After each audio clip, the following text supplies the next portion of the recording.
C'est sous l'image d'un berger bienveillant pour ses brebis que se présente le Seigneur lui-même par les mots du prophète Ézéchiel.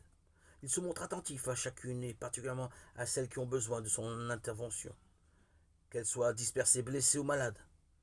L'insistance sur la dispersion, dont les causes s'avèrent être les nuages et les sombres nuées, correspond en effet à la situation des chrétiens qui se sont éloignés.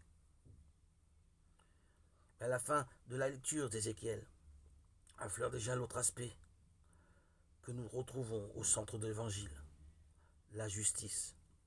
Le bon berger de la première lecture jugera son troupeau. Il annonce qu'il sera le roi de la parabole rapportée par saint Matthieu.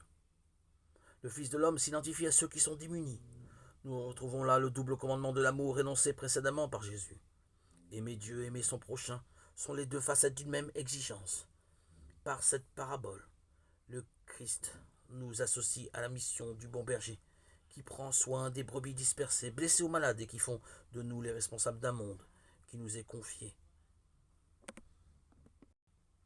Par le baptême que nous avons reçu, nous sommes rendus participants de la dignité du Christ, prêtre, prophète et roi.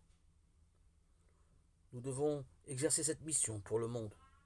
Le Christ exerce son pouvoir royal à travers les membres de son corps que nous sommes. Quand ce pouvoir royal sera amené à son achèvement à la fin des temps, il le remettra à Dieu son Père.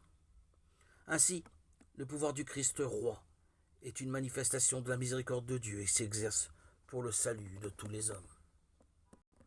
Dieu éternel, tu as voulu fonder toutes choses en ton Fils bien-aimé, le roi de l'univers.